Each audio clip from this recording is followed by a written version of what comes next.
Hi everyone, I'm Feliciel, an illustrator that likes drawing cute little animals that I engrave onto daily products. And for the past 2 years, I've been vending at markets and conventions almost every weekend. But recently, I've taken the decision to slow everything down. Now, I'm not quitting entirely, but vending at events is no longer going to be my main activity, and I'm gonna explain why. So if you ever thought about selling your art at events, or you're just curious about the backstage, I hope this video will give some insight. Little side note, I'm not really used to filming videos here, so I'm not sure about the setup. This place used to be my grandparents' house, and we will soon be moving here, but I'll tell you more about that later in the video. So on average, I would do 2 to 3 weekends a month, but it's not just, oh, I was working on Saturdays and Sundays and that's it.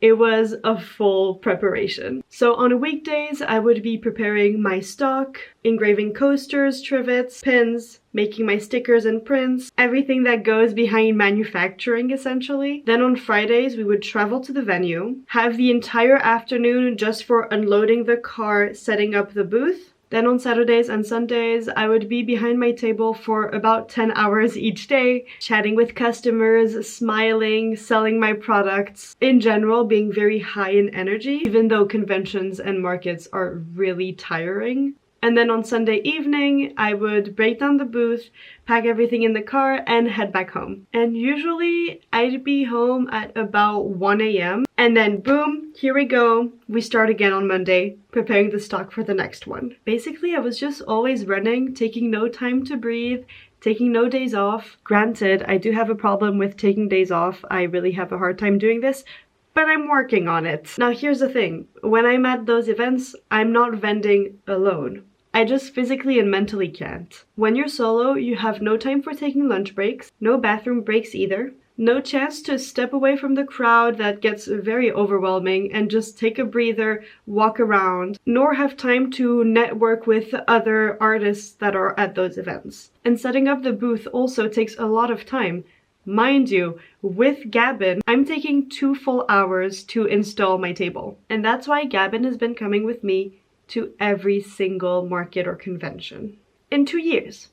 2 years, that's long. But Gabin has a full-time job. He works in intellectual property, but we're lucky and he's self-employed, so he can kind of manage his schedule like he wants. But it means that his days off, he wasn't taking time to chill, rest, and unwind. Rather, he was driving me around to events, selling, and doing this very high energy activity every single weekend. And well, over time, that is unsustainable. And so I quickly realized that I wasn't going to be able to continue attending those events as often anymore, because it's unfair to him and sooner or later, it will burn him out. And I don't want that. Another big issue I had with conventions is that I didn't have any time left for creating new artwork. And that also impacted how Artist Alley was going for me.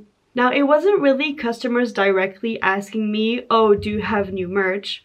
But rather, I would have customers being super happy when they recognized my booth, showing me stuff that they previously bought, skim around my table and realize that they already found what they wanted since there was nothing new since the last time that they saw me. And so they would just smile and leave. And I just really realized that I wasn't evolving anymore. I didn't have time for creating since all my time between events would be marked with restocking everything again and again and again. I would maybe here and there have one new design, but I never had the time to make a full new collection that I could promote and have clearly visible of like, oh, here is a new category of stuff that I haven't done before. My whole life for the past 2 years has been attending events, restocking, engraving, doing packaging, checking inventory, and all that over and over again. And it's just not very fun because I really love creating art, so I want to find that again. And because of this lack of time, I also found myself to be really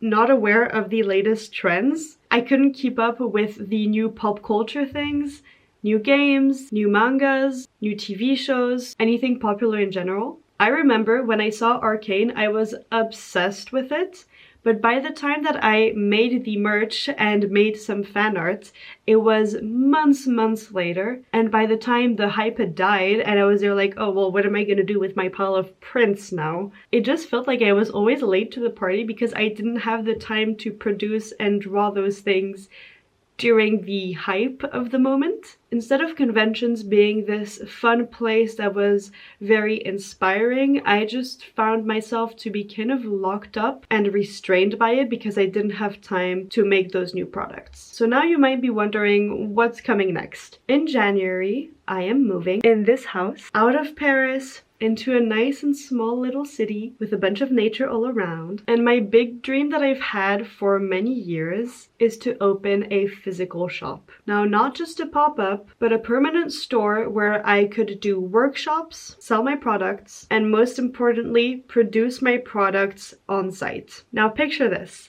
You walk into the store and I am working on a new design, a new collection, and producing the merch. And as you're walking around the store, you can see the pieces that I've finished or of previous collections, and you can actually witness the making of those products. And this way, it'll give my life more structure. I'll have work hours, days off where I can see my friends, and hopefully a better balance for creating and selling, allowing me to have the time to do both. This will also help me streamline the process of making custom products. So recently I've been working a lot on making custom stamps for fellow artists, but I've also been making wedding favors, so a bunch of engraved coasters. And this way I could actually have the clients come in, we can discuss, and I can draw up live what they're wanting, and there's a direct back and forth. I produce everything and we're good to go. It would just be a way to avoid having this awkward time between responses, and also be sure that we understand each other and that I know what the client would want as a design and their expectations. Now, don't get me wrong, I still absolutely love conventions and markets.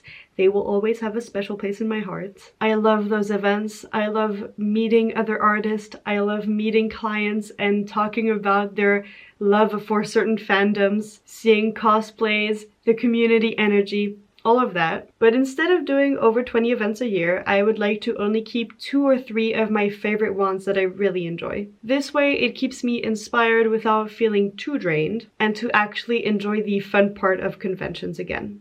Now, before the shop opens, I have still 2 things left.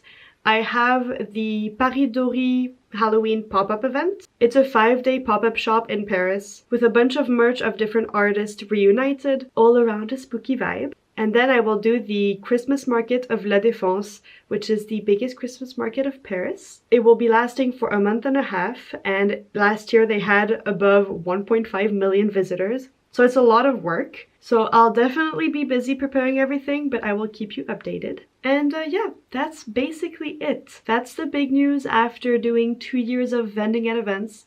I will still be selling online, don't worry about that. This concludes this video. As you can see, this is much later. I've been editing the video meanwhile, and I realized I forgot to film an outro, so I'm doing it now. I truly hope I'll get to see you maybe in the last events that I'll be doing, or maybe in my future shop. We shall see. And that's all that I had to say. If you like this video, you can give it a like, if you like. You can also subscribe to this channel. I talk about art and my experience as an illustrator. If you want to have more regular content, I'm really active on Instagram, so you can also check out my account there. Okay, bye bye!